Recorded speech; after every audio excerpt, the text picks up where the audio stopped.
Ден соолугуңузга аябай пайдалуу болгон кыргыздын улуттук суусундугун жасадым. Кайсы суусундук деп жатсаңыз, видеону аягына чейин көрүп, менин баракчама катталып, дагы да көптөгөн пайдалуу рецепттерди, ишеничтүү рецепттерди көрүп туруу үчүн менин Instagram баракчама кирип катталып алыңыз. Лайк баса кетиңиз. Алгач эле казанга сууну коюп, отту жагып коюп, андан кийин жүгөрүнүн же будайдын талканын мынакей ушинтип муздак сууга жакшылап чайып алабыз. Бүртүкчөлөрү жок болуш керек. Андан кийин суу кайнагычакты ушинтип салып, бирдей кылып аралаштырып алабыз.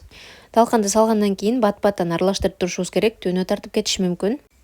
Андан кийин татымына жараша тузду салып алабыз. Жарым саат 40 мүнөт ичинде меники кайнап чыкты. Мынакей ушинтип андан кийин бетиндеги ушундай көбүкчөлөрүн алып салабыз. Мен 2 саат аралыгында кайнатып алдым. 2 сааттан кийин мынакей ушинтип даяр болуп калды. Бетиндеги көбүктөрдүн баарын алып салып, эми эртерээк муздатыш үчүн мен чараларга баарын куюп койдум.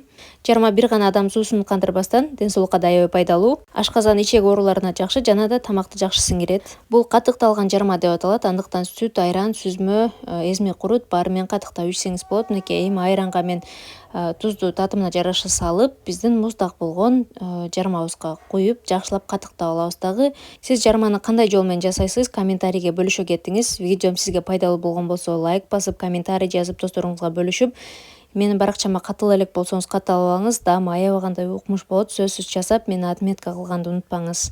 Сиздер менен болгону риза. Кийинки видеолордон көрүшкөнчө.